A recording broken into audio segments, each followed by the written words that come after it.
Algunos de los temas que vamos a escuchar es Literatura para el aprendizaje del derecho procesal, breve manual de instrucciones para nuevos usuarios, a cargo de la doctora Ana Rodríguez Álvarez de España.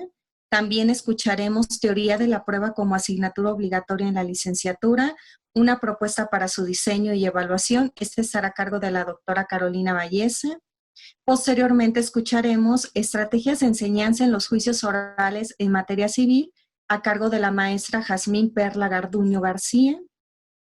Y por último escucharemos Metodología para la formación y actualización de operadores del sistema de justicia penal en la aplicación del derecho sustantivo penal, a cargo del doctor José Manuel Pérez Guerra. A continuación, el trabajo Literatura para el aprendizaje del derecho procesal, breve manual de instrucciones para nuevos usuarios, a cargo de la profesora Ana Rodríguez Álvarez, que es profesora doctora de Derecho Procesal en la Universidad de Santiago de Compostela, en España. Autora de más de 50 publicaciones científicas entre libros, capítulos de libro y artículos. Ha intervenido como ponente y comunicante en más de 70 congresos, jornadas y cursos nacionales e internacionales en España, Costa Rica, Chile, México, Italia y Portugal. Ha realizado estancias en las universidades de Pavia, Bolonia, Complutense de Madrid, Carlos III de Madrid y en el Instituto de Estudios Legales Avanzados de Londres. Muy buenos días a todos y a todas. Antes de comenzar con mi intervención, me gustaría dar las gracias a la organización de este Congreso Internacional por su amable invitación. Es para mí un honor ser parte de este evento en el que estoy segura de que aprenderé muchísimo de las intervenciones de todos los compañeros y compañeras. En los minutos de que dispongo me gustaría hablarles de un tema que me apasiona y que no es otro que el uso de la literatura como herramienta en la enseñanza del derecho procesal. Vaya por delante que me resultará imposible condensar en apenas 10 minutos todo lo que me gustaría contarles a este respecto, así que me centraré en trasladarles algunas consideraciones que estimo importantes y algunas ideas que confío en que puedan ser de su interés. La premisa fundamental de la que parte mi propuesta es que la literatura constituye, fuera de toda duda, una herramienta imprescindible en la formación de los juristas, sea cual fuere la disciplina concreta a la que nos dediquemos. En primer lugar, porque si el derecho puede ser definido como el conjunto de normas que rigen la vida de una sociedad, una comprensión verdadera, profunda del mismo, exige saber cuáles son no solo sus disposiciones, sus normas más importantes, sino también la propia cultura, y aquí es donde entra la literatura y otras manifestaciones artísticas, en la que este derecho opera. Junto con ello, considero que la literatura nos permite abordar algunas de las cuestiones jurídicas más relevantes de nuestro tiempo. Puede que en ella no encontremos respuestas, pero desde luego sí nos permitirá plantearnos preguntas a partir de las cuales reflexionar sobre los distintos conceptos e instituciones que componen el ordenamiento jurídico. Hay una anécdota, una historia real que creo que ilustra perfectamente esto que les estoy contando, y es la historia protagonizada por Felix Frankfurter y Paul Clausen. Felix Frankfurter era un magistrado de la Corte Suprema estadounidense que allá por el año 1954 recibió la carta de un niño de 12 años, de Paul. En su misiva, el joven Paul le contaba al magistrado que tenía una firme vocación jurídica, como pueden ver, pues tan firme como precoz, y le pedía consejos sobre cómo podía empezar desde ya a prepararse para los estudios de Derecho que en el futuro pensaba cursar. Frankfurter le respondió, y en su carta, en lugar de decirle que empezase leyendo este manual, esta ley, esta sentencia, le indicaba que la mejor manera de prepararse para estudiar Derecho era convertirse en una persona culta. Por el momento no debía comenzar con el estudio de las instituciones jurídicas, pero sí tenía que leer muchas novelas, escuchar buena música y contemplar grandes obras de arte. De este modo, el magistrado entendía que el joven Paul podría adquirir la capacidad de emplear correctamente el lenguaje y también podría aspirar a una claridad de pensamiento que le resultaría imprescindible en su futuro ejercicio profesional. Si les soy sincera, la primera vez que leí esta historia me impactó y creo que su vigencia, casi 70 años después, no solo sigue intacta, sino que es más necesaria que nunca. Partiendo de esta firme convicción, en los últimos años he implementado la literatura en mis clases de Derecho Procesal, utilizando para ello diversas estrategias que no son excluyentes, sino complementarias. Una de ellas sería ilustrar las explicaciones estrictamente jurídicas con fragmentos literarios, sea con carácter previo o posterior al inicio de la explicación, en función de los casos. Por ejemplo, creo que no hay nada mejor que leer un fragmento del proceso de Kafka para abordar qué es la indefensión, u otro de Matar a un ruiseñor de Harper Lee para hacer lo propio con los deberes deontológicos de los abogados y abogadas. El texto literario puede ser empleado también como punto de partida de una tarea que el alumnado deba desarrollar. Por ejemplo, se podría pedir a los discentes que analizaran jurídicamente un fragmento apoyándose para ello tanto en legislación como en doctrina y jurisprudencia. Por no hablar del análisis de la denominada jurisprudencia literaria, un tema fascinante en el que desafortunadamente no podemos detenernos en esta ocasión. La última propuesta de actividades que quería traerles es un modestísimo proyecto que llevé a cabo con mis alumnos en cursos anteriores y que bauticé como Una semana, un libro. Para él me inspiré en la labor de Nuccio Ordine. Nuccio Ordine es un profesor de Humanidades en la Universidad de Calabria, en Italia, y el autor de estupendos ensayos como La utilidad de lo inútil y Clásicos para la vida, entre otros. En el marco de esta experiencia, en la que tratábamos de emular a nuestro admirado Ordine, lo que hacíamos era destinar el tramo final de una de las clases de la semana a hablar de una obra literaria. De este modo comenzábamos con la lectura de un fragmento y tras ello hacíamos un breve comentario. En este breve comentario incluíamos una sinopsis del libro, por supuesto sin hacer spoilers, y mencionábamos además los aspectos procesales más destacados de cada obra. ¿Con ello qué pretendíamos? Pues que el alumnado se acercase a la asignatura pues desde una óptica distinta a la tradicional. Lo que como colofón hubiese sido ideal sería organizar un club de lectura. Esto por el momento todavía no nos ha dado tiempo, pero es una de nuestras propuestas de futuro en la que nos gustaría embarcarnos. Una de las preguntas que surgen cuando se desarrollan este tipo de experiencias es ¿qué libros escogemos? Por supuesto, los clásicos siempre están ahí, ya hemos mencionado alguno, pero la lista es infinita. Podríamos añadir Los hermanos Karamazov, de Dostoyevsky, La casa lúgubre, de Dickens, El mercader de Venecia, de Shakespeare y un largo etcétera. Sin embargo, en mi modesta opinión, no debemos abusar de los clásicos. ¿Qué quiero decir con esto? Que, por supuesto, es fantástico que los incluyamos, pero que no deberíamos centrar todas y cada una de nuestras actividades y referencias en torno a ellos. Pensemos que probablemente parte de nuestro alumnado quizás no tenga el hábito de la lectura y aludir única y exclusivamente a obras clásicas pues puede que no les incentive mucho a acercarse a los libros de los que estamos hablando. Por ello, creo que es interesante que hagamos referencia a otras obras contemporáneas que además nos permitirán ampliar el abanico de lecturas y descubrir obras nuevas. Por ejemplo, El adversario, de Manuel Carrer, La ley del menor, de Ian McEwan, El lector, de Bernard Sling, Los relatos de von Schirach, Adiós Hemingway, de Padura, Tesis sobre un homicidio, de Papkowski, El teatro de la memoria, de Leonardo Sciascia y, de nuevo, un larguísimo etcétera. Permítanme, para ir finalizando, que les lea un fragmento de un texto que, no siendo muy conocido, nos permite hablar de un tema que personalmente me interesa mucho y que puede servir como ejemplo para ilustrar esto que les estoy comentando. Este tema que tanto me interesa es la perspectiva de género en el sistema de justicia. Les leo el siguiente diálogo. Pero, señora Hay, dijo la esposa del sheriff, ¿la ley es la ley? Supongo que sí, respondió secamente la señora Hay. Se volvió hacia el fogón, comentando algo acerca de lo débil que estaba el fuego. Trabajó en él durante un minuto y cuando se enderezó, habló con agresividad. La ley es la ley y un mal fogón es un mal fogón. ¿Le gustaría cocinar aquí? Se sumergió en sus propios pensamientos, imaginando lo que supondría, año tras año, tener que lidiar con este fogón.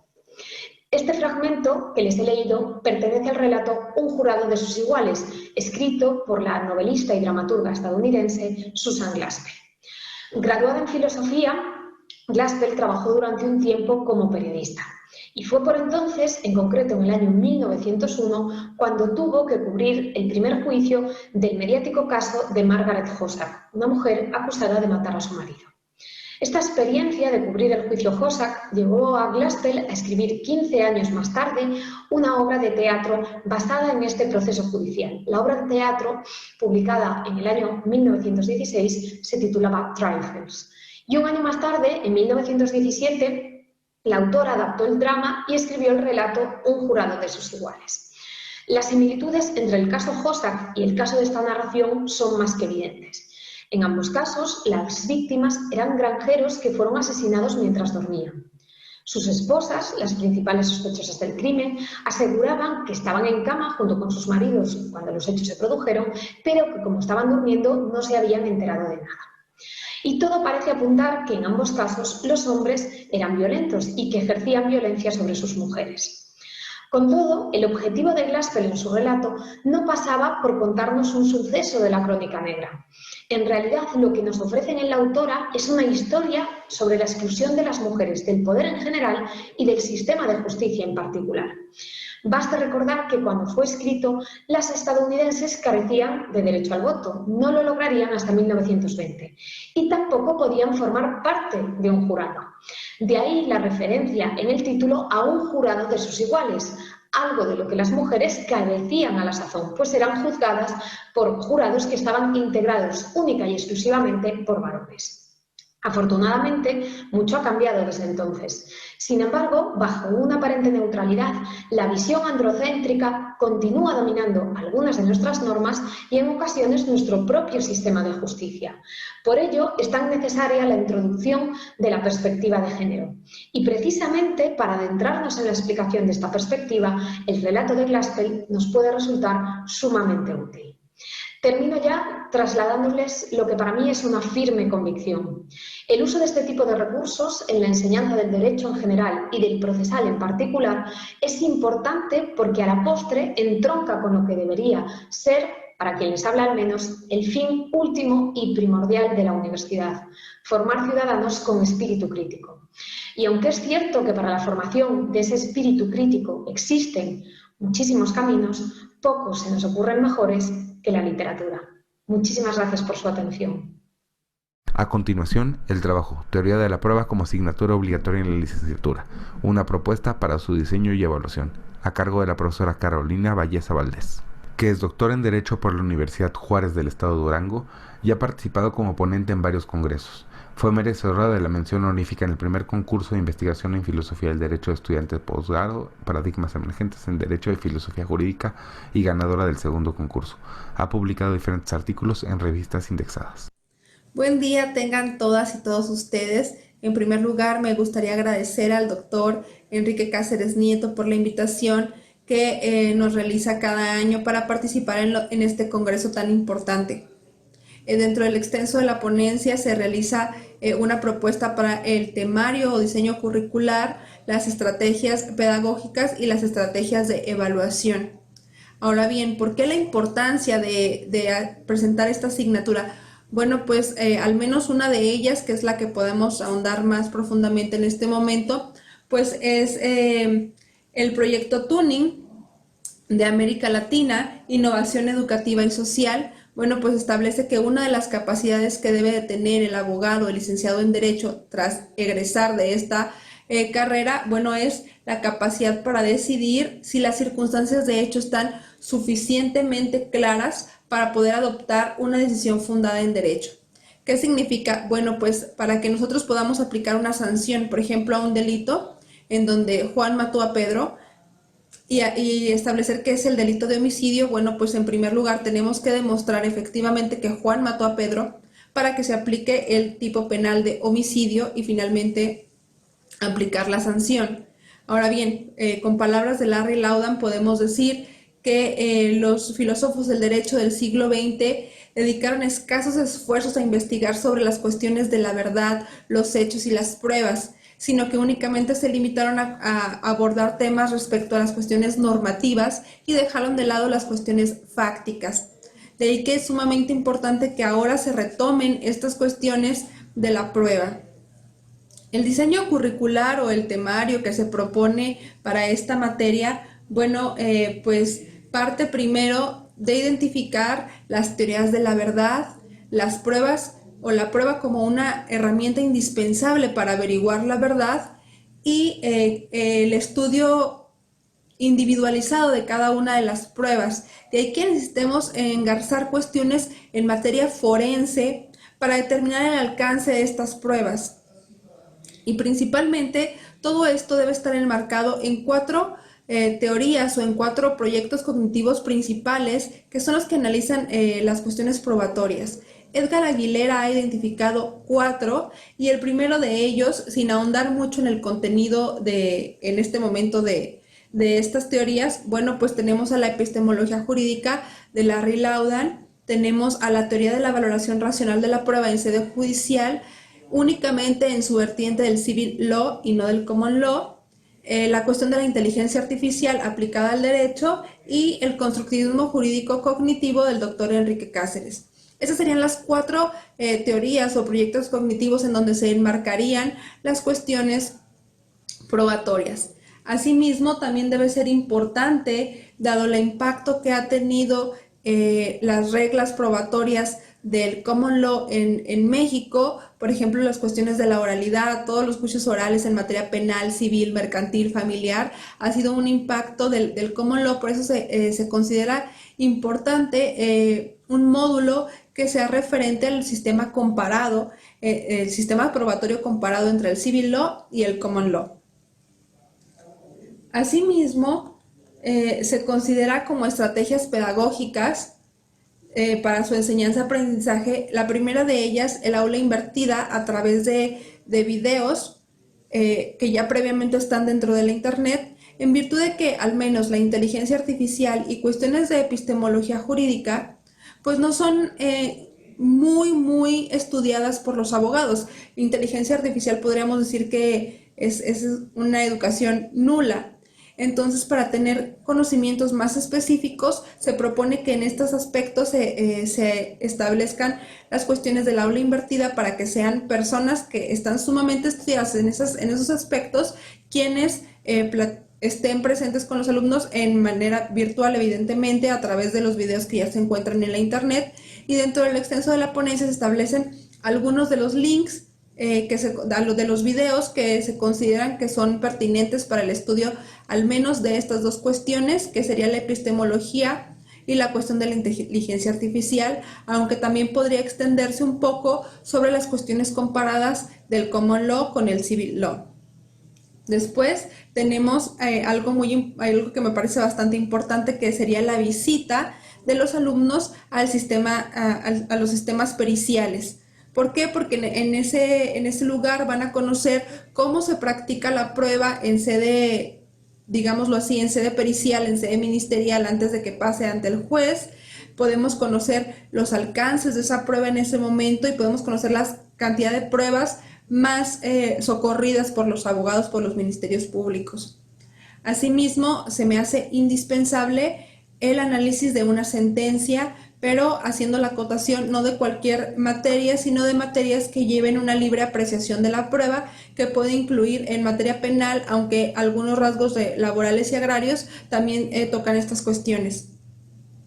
Asimismo, se considera oportuno establecer una cuestión a una audiencia oral que sea como proyecto final de semestre. Al principio de semestre, programar los equipos, darles el tema sobre los que va a versar la audiencia oral y finalmente, al final del semestre, realizar la audiencia.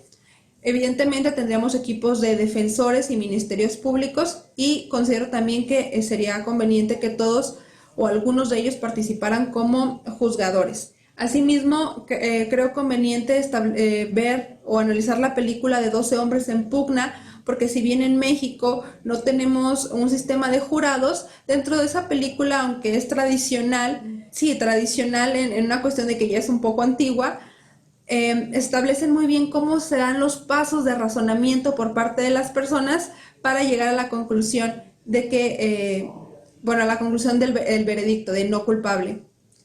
Y después, una herramienta que considero indispensable también es la herramienta de los mapas mentales, porque ayudan a los alumnos a sintetizar y a concretizar el conocimiento o la información.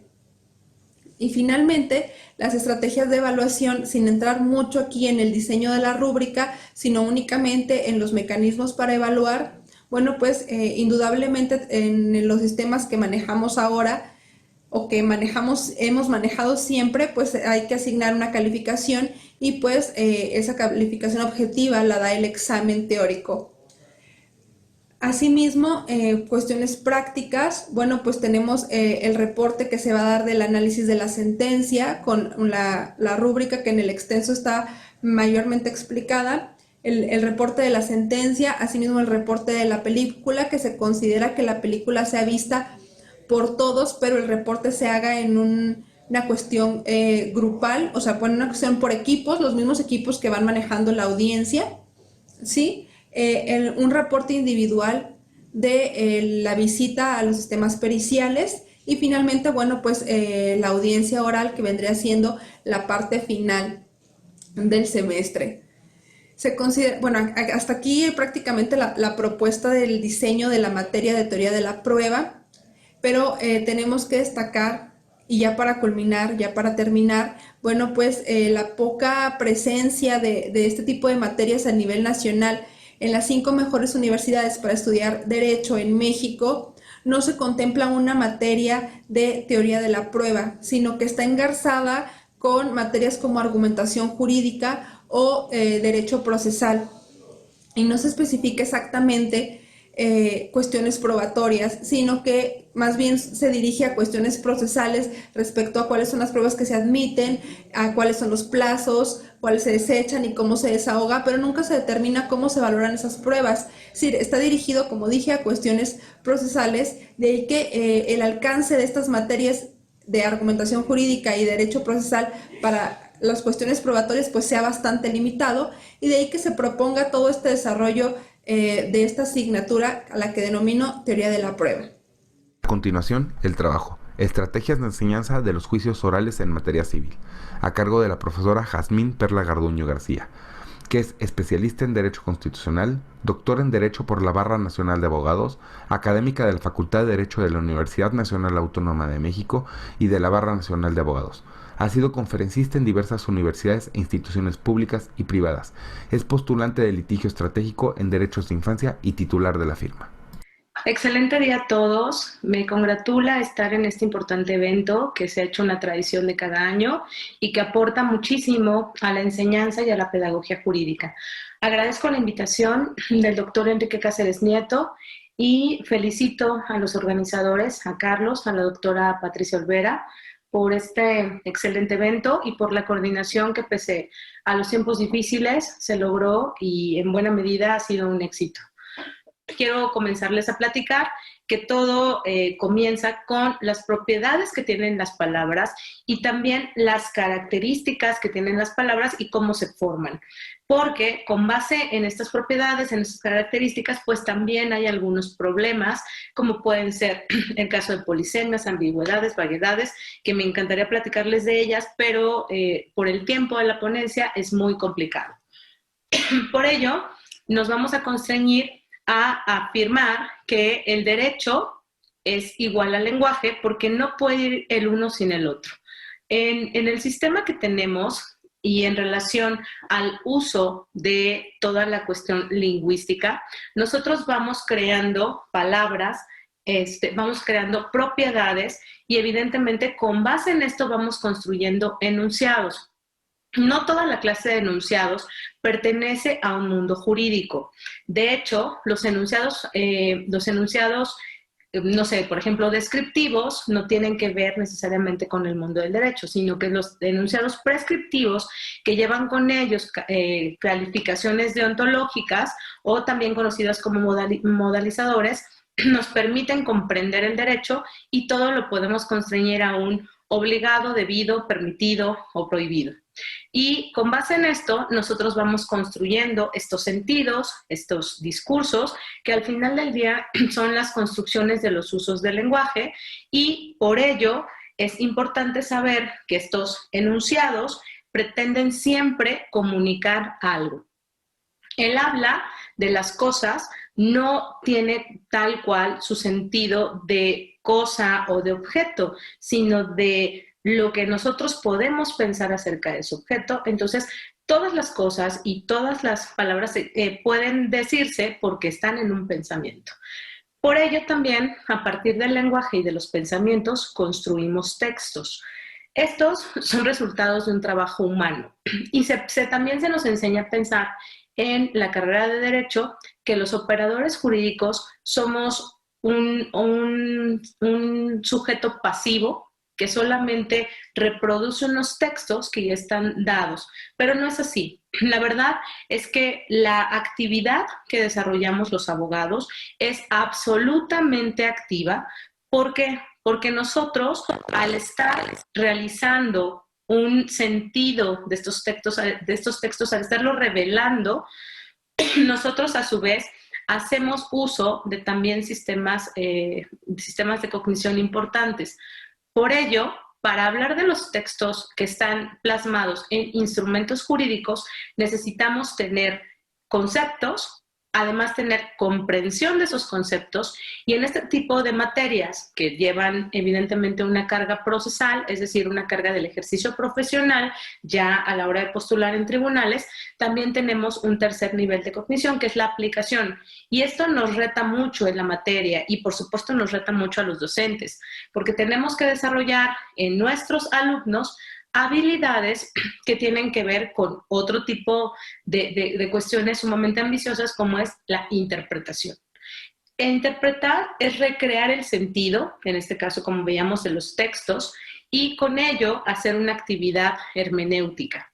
Y no tan solo vamos a recrear un sentido, va a ser un sentido jurídico, con base en todos los andamios cognitivos que ya tenemos a lo largo de la carrera. Las normas, al final del día, y los constructos jurídicos son el resultado de una interpretación. Y ese es un trabajo de los operadores jurídicos. Para el caso de los juicios orales, además de la interpretación, tenemos que dar argumentación. Y esta se realizará siempre frente al jurado. Bueno, aquí no tenemos jurado, pero frente a un juzgado que tiene un juez que al final del día va a escuchar estas dos versiones y con base en eso va a tomar una determinación judicial. Y este tipo de argumentación, dar razones, es un proceso también discursivo, ¿no? Son contenidos de conciencia de cada uno de los operadores jurídicos. Es importantísimo que nuestros alumnos comprendan que tienen que tener un sentido, que tienen que producir una lógica, que tienen que tener también parte de la retórica. ¿Por qué la retórica es parte importante en este tipo de juicios? Porque a través de ella se logra una comunicación eficaz, persuasiva, convincente, y lejos de nada más meramente enunciar que es persuadir, tenemos que dar unos argumentos dirigidos a la razón, porque nuestro fin es lograr la adhesión, por supuesto, del juez, y con ello tener una resolución favorable para nuestro cliente. Si somos la parte actora, evidentemente tendremos que acreditar las pretensiones, y si somos la parte demandada, tendremos que acreditar las excepciones y defensas.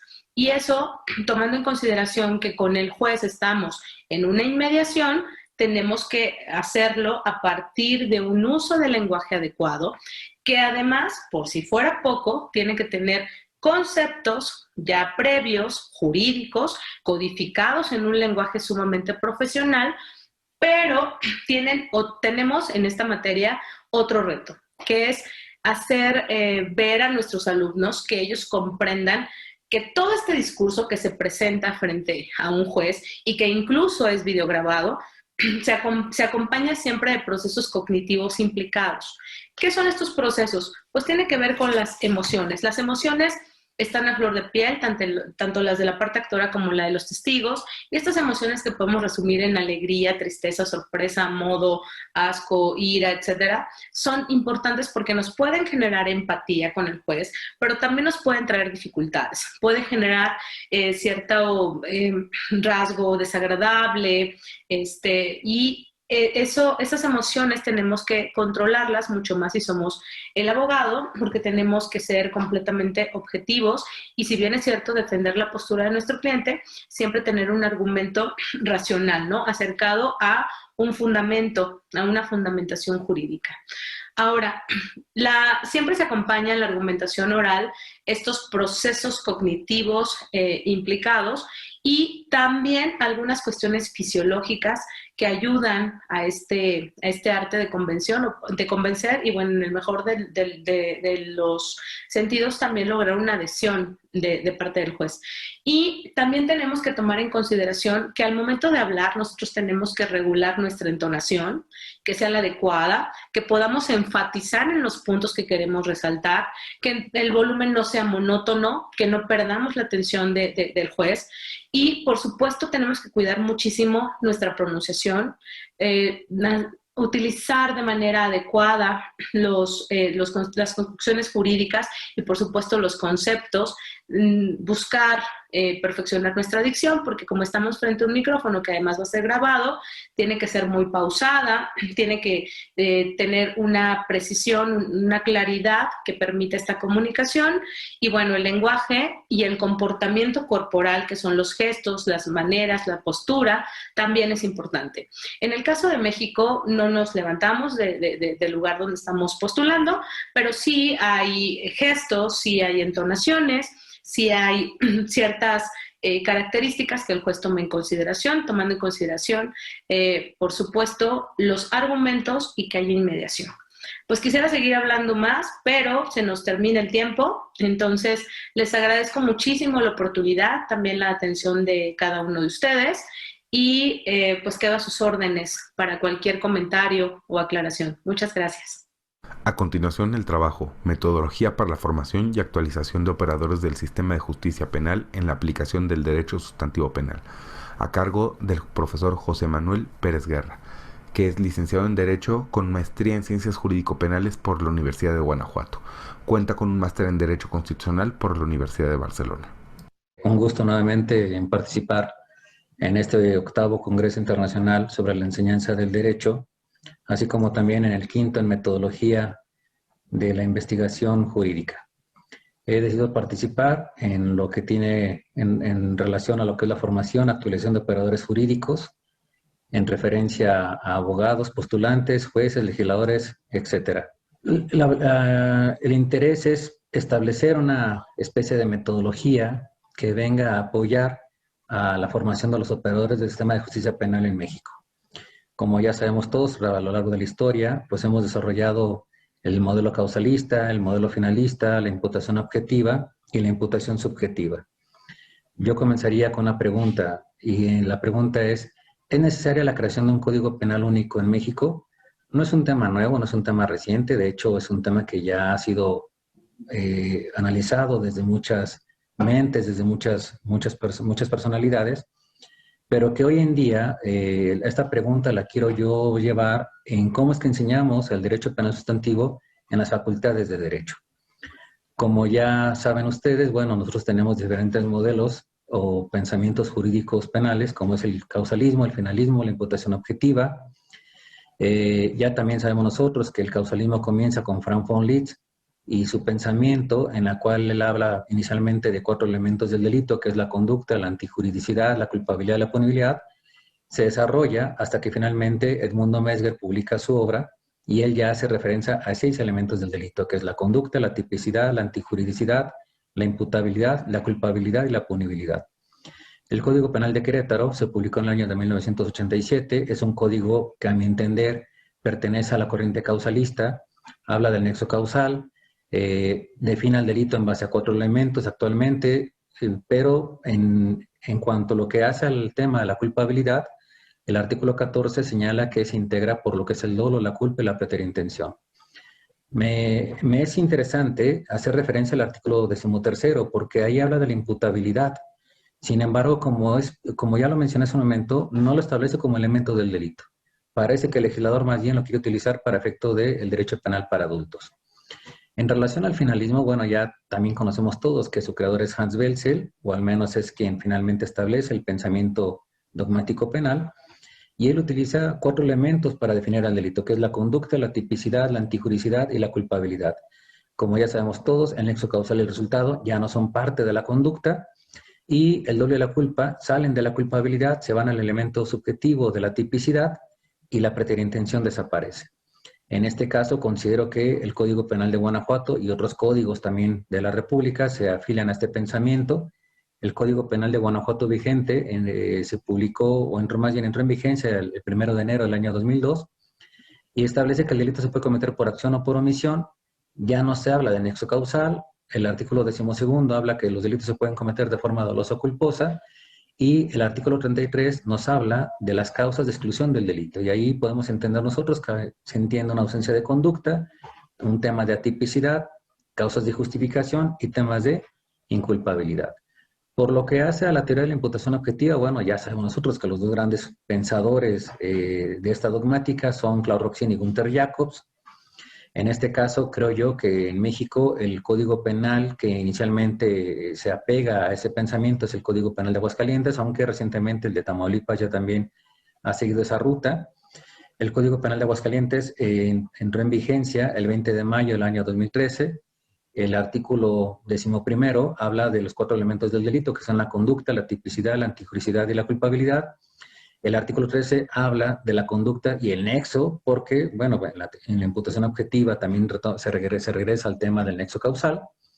Sin embargo, el delito sigue siendo únicamente de forma dolosa o culposa, conforme al artículo 13º. Es decir, la preterintención ya no regresa al desarrollo del delito. El artículo, bueno, incluso yo diría que el Código Penal de Aguascalientes parece como una especie de recetario de cocina. Parece un código que es muy... tiene una metodología muy interesante, ¿no? Nos va llevando elemento por elemento, nos habla de la tipicidad, posterior a la antijuricidad, y luego al tema de la culpabilidad. En relación a estos códigos, pues es pertinente hablar de las universidades autónomas, de las universidades públicas, ¿no? En el caso de la de Querétaro, por ejemplo, en esta universidad se enseñan 3 cursos de Derecho Penal. El primero de ellos es la introducción al Derecho Penal, que se lleva en tercer semestre. El libro que se propone, entre otros, como bibliografía, es el de Fernando Castellanos. Es un libro que sin duda pertenece al pensamiento causalista. Luego, en cuarto semestre, llevan una materia que es teoría del delito y la sanción, donde también se establecen ahí los temas que son a desarrollar, y también se establece como literatura, entre otros, a López Betancourt. En quinto semestre se habla de los delitos en particular, también se establece ahí cuáles son los temas que se desarrollan como tal, y también se hace la propuesta bibliográfica con Betancourt, entre otros autores. En el caso de la Universidad de Guanajuato, en su portal, ¿sí? Nos vamos a dar cuenta que la universidad imparte 4 cursos de Derecho Penal. El primero es Derecho Penal 1, Teoría de la Norma Penal. El segundo es Derecho Penal 2, Teoría General del Delito. El tercero es Derecho Penal 3, Teoría de la Pena. Y el cuarto es Delitos en Particular. En el caso de la Universidad Autónoma de Aguascalientes, bueno, de acuerdo a su portal, ellos imparten la materia de Derecho Penal 1 en cuarto semestre, Derecho Penal 2 en quinto semestre, y en séptimo semestre llevan una materia que es Clínica del Derecho Penal. El trabajo que se va a entregar por escrito, que acompaña esta presentación, bueno, ahí se hace el desarrollo de los 32 códigos penales que existen en el país, más aparte del Código Penal Federal y el Código Penal de Justicia Militar. Vamos a encontrar que hay códigos penales que aparentemente se afilian a un pensamiento causalista, otros a un pensamiento finalista, algunos ya a lo que es la teoría de la imputación objetiva, y también encontraremos nosotros lo que es lo referente a la imputación subjetiva. Sin embargo, vamos a encontrar también en algunas universidades que la bibliografía que se propone es una bibliografía donde no tenemos una coherencia en ese sentido. Es decir, tenemos libros de autores que ya han pasado mucho tiempo, y es necesario actualizar el tema. Es importante también mencionar que el Código Nacional de Procedimientos Penales, en su artículo 405, habla sobre las sentencias absolutorias. Establece que el Tribunal de Enjuiciamiento, para dictar una sentencia absolutoria, debe analizar lo que es la tipicidad, las causas de justificación y la inculpabilidad. Es decir, la conducta ya no es elemento del delito. En función de eso, nosotros tenemos que encontrar algunos códigos penales en el país que hablan de 4 elementos del delito, otros que ya únicamente hablan de 3 elementos del delito.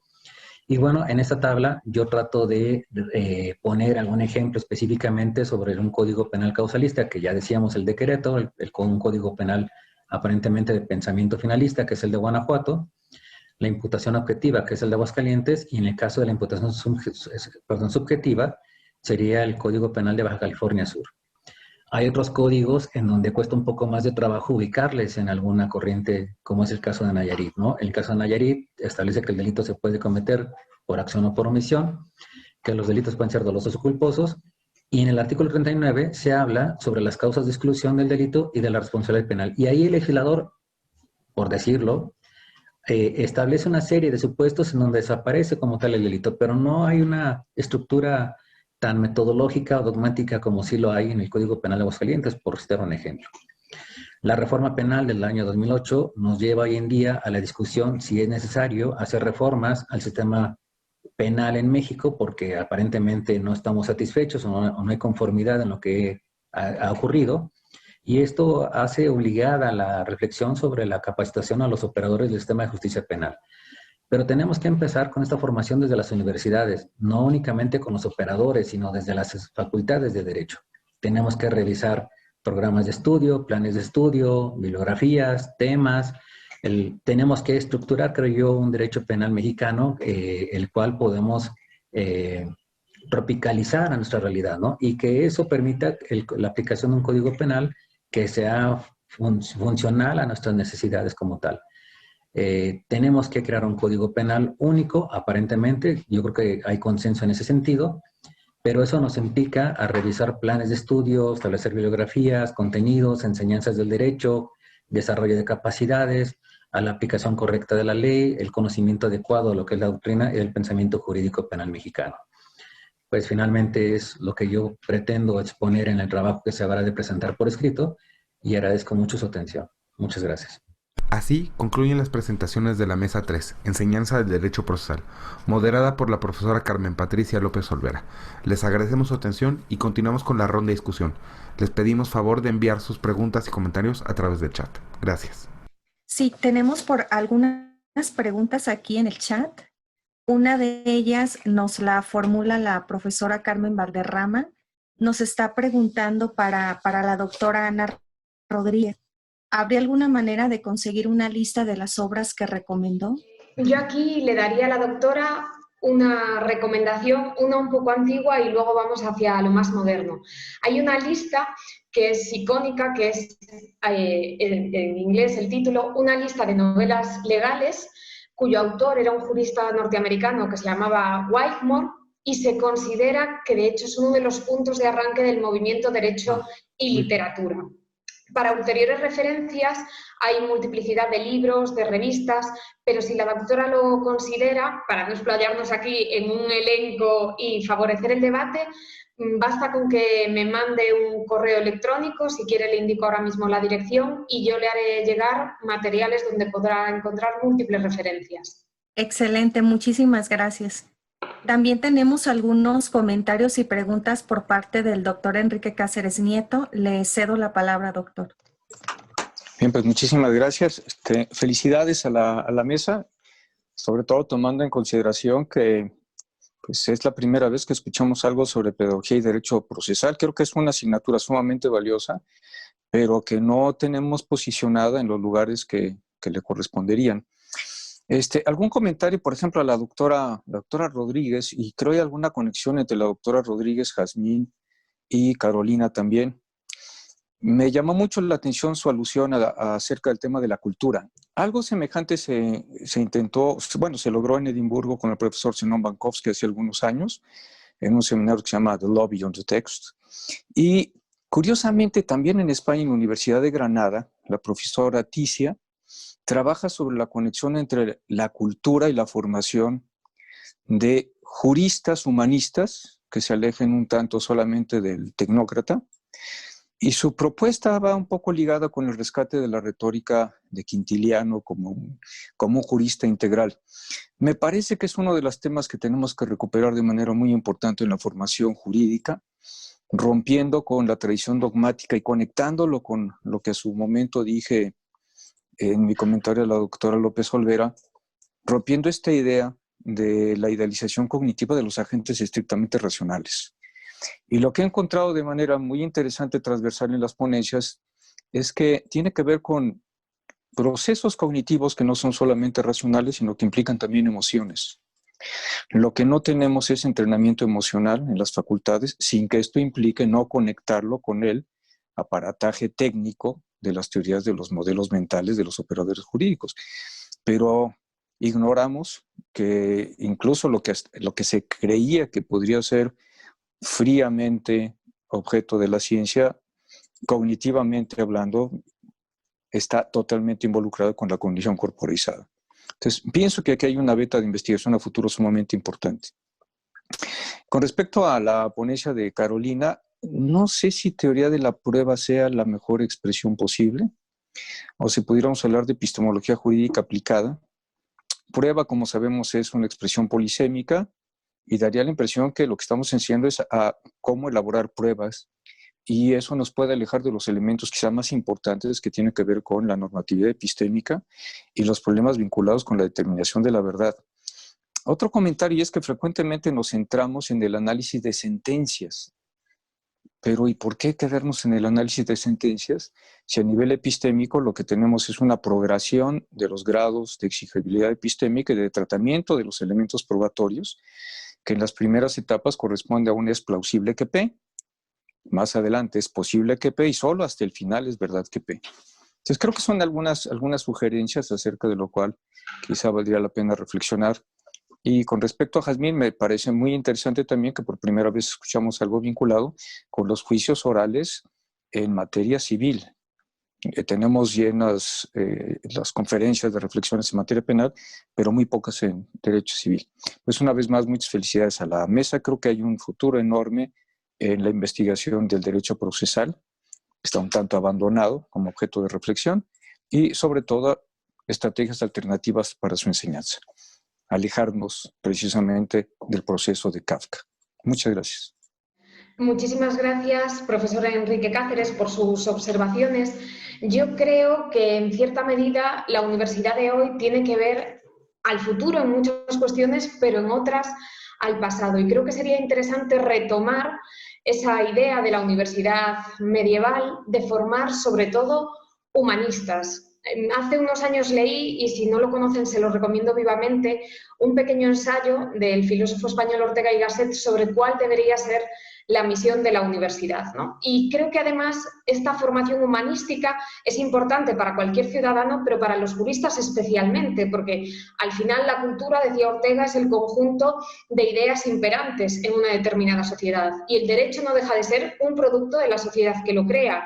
Por eso el derecho español es en ciertos aspectos distinto al derecho de ustedes y más al de otros terceros países con los que tenemos una cultura completamente diversa. Así que yo veo toda la cuestión de la formación cultural. He hablado de literatura, por la que tengo una especial querencia, pero valdría para otras manifestaciones culturales, no como un complemento, como un adorno, que en cierta medida, en ciertos sectores se ve así, sino como un elemento fundamental para la formación de nuestros juristas y de nuestros ciudadanos. Les recomendaba en mi intervención las obras del profesor Nuccio Ordine. Hay un ensayo magnífico que se titula La utilidad de lo inútil, y este profesor de humanidades hace un alegato en defensa de todas esas cosas supuestamente inútiles, entre comillas, que en realidad son las que nos conforman como sociedad. Y aunque se sale un poco del tema que he tratado, mencionaba el profesor Cáceres muy acertadamente el tema de las emociones. Y es evidente que juegan un papel en el proceso judicial y en todas las realidades de la vida, con lo cual yo creo que negarlo no solo no es conveniente, sino peligroso. Habrá que conocer cómo inciden para ver si esa incidencia que realizan no es adecuada, pues tratar de solventarlo, de ponerle cierto coto. Y creo que nada más, no se me escapa nada más, pero en todo caso, muy agradecida y quedo a disposición. Muchas gracias, doctora.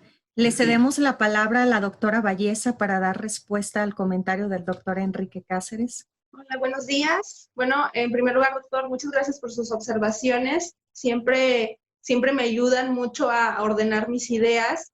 Y bueno, sí, yo el título de la asignatura Teoría de la Prueba, bueno, es una propuesta que lo que quería era alejarme de las cuestiones de derecho procesal, porque como comentaba, al menos aquí en los 5 currículums o en los 5 planes de estudio que verifiqué, normalmente lo que es la prueba se ven las cuestiones de derecho procesal, pero como decía, de una forma muy general, es decir, no está directamente asignado a todo lo que conlleva la prueba y todo su tratamiento, pero de forma mucho más clara, como usted lo comenta, podría el nombre ser epistemología jurídica aplicada, porque inclusive abarca mucho más que las cuestiones probatorias en sí, sino abarca cuestiones de valoración, abarca cuestiones de por ejemplo, analizar teorías respecto a la verdad y todo esto, y no nada más se ciña a las cuestiones probatorias. Y sí, como usted claramente menciona, epistemología jurídica aplicada sería más correcto. Y respecto al análisis de las sentencias, bueno, yo consideraba en el análisis de una sentencia, porque bueno, principalmente eso es en lo que yo me he enfocado, ¿verdad?, que es el análisis de sentencias de juicio oral penal, pero como usted comenta, el análisis de los diferentes estándares probatorios en las diferentes etapas del proceso también sería correcto analizar. Por ejemplo, yo tuve una alumna que su tesis de maestría pretendía dirigirla al análisis de un estándar probatorio a nivel de vinculación a proceso, dado que dentro del Código Nacional de Procedimientos Penales no se establece claramente qué es lo que sucede, y entonces aquí es un nicho de investigación que podría empezar dentro de esta clase que yo comento de epistemología jurídica aplicada, ahora ya con el nuevo nombre, y empezar también a adentrarnos más a las cuestiones primarias, a cuando se plantea la litis, porque, posteriormente voy a platicar en otro congreso sobre la importancia de la formulación de imputación, que aquí es claramente donde se presenta la litis, y si no se está fijada correctamente ahí, trasciende hasta juicio oral, y por más que uno quiera enderezar ahí las cuestiones, simplemente no se puede, y sería muy importante analizarlo, como usted comenta, desde un principio. Y pues estoy a su disposición. Muchísimas gracias. Muchísimas gracias, doctora Valleza. Aquí me plantearía quizá una cuestión sobre el falso debate entre procesalistas y epistemólogos, ¿no? No entiendo en gran parte a qué se debe cuando los temas de epistemología y de derecho probatorio en realidad son transversales a todas las áreas del derecho procesal. Entonces no alcanzo a entender por qué se debate, ¿no? Cuando creo que los temas de derecho probatorio son transversales a todas las áreas del derecho procesal. Tendría que permear en todo esto, ¿no? Muchas gracias, claro. Doctora. Doctora Jazmín Garduño, le cedo la palabra. Gracias, buen día a todos. Muchas gracias, doctora Patricia Olvera, y qué gusto escuchar al doctor Cáceres. Gracias por sus comentarios. Efectivamente, creo que suscribo lo que acaba de comentar la doctora.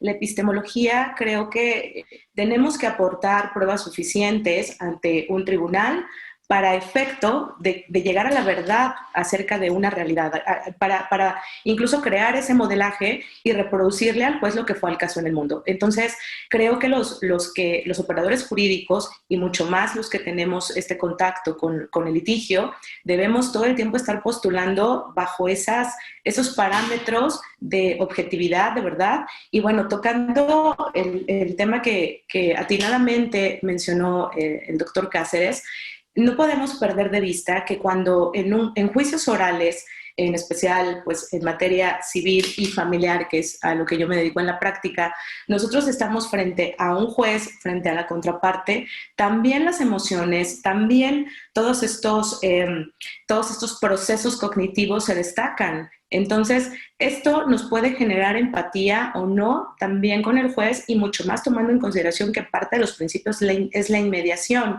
y los gestos, los ademanes, la entonación que nosotros utilizamos a la hora de postular, dar nuestros alegatos de apertura, nuestros alegatos de cierre, son determinantes también para el sentido que va a tener esa resolución. De ahí que cuando nosotros damos esta enseñanza a los alumnos que después van a postular por sí mismos, es importante hacer hincapié en esto. Hay una obra maravillosa del doctor Oscar Correas, que es Metodología 2, donde habla de prácticas de los abogados, y justo hace esta reiteración, que los abogados no tenemos esta actividad pasiva, somos muy, muy activa, desde interpretar textos hasta aplicar. Y bueno, yo sé que el tiempo está bien corto, me encantaría seguir hablando de esto. Muchas gracias por la oportunidad y pues me congratula formar parte de este congreso. Gracias, doctora. Okay.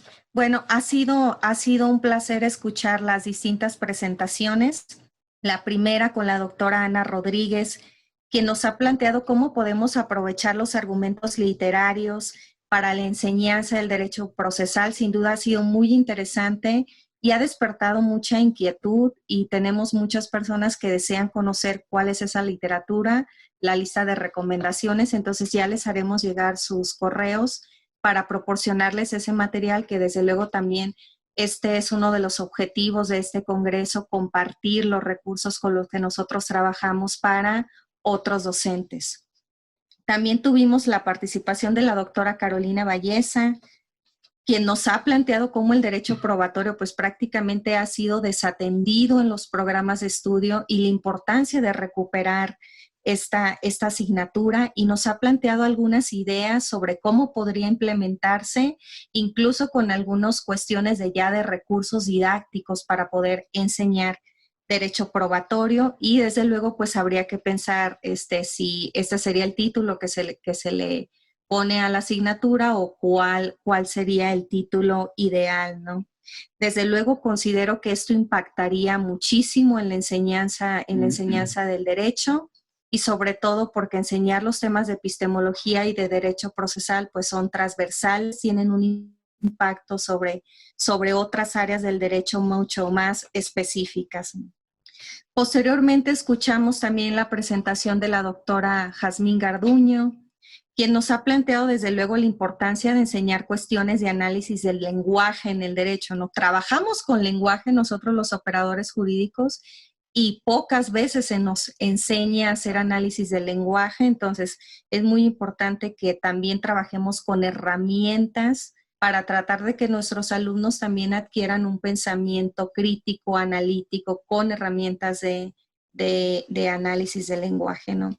Y esto les permitirá a los alumnos pues que adquieran otro tipo de habilidades que les permitiría en juicios orales, no solo quizá en materia civil, sino familiar y penal, pues aprender cómo realizar una correcta interpretación, argumentación, y desde luego la retórica también, que está presente en las audiencias orales. Y posteriormente escuchamos la presentación del doctor José Manuel Pérez Guerra, que como les mencionaba, bueno, esta fue una presentación más bien de derecho sustantivo, y se ha planteado la pregunta si es necesaria la creación de un código penal para todo el país. Ha hecho un análisis exhaustivo sobre los distintos códigos estatales y nos ha planteado cuestiones muy interesantes al respecto.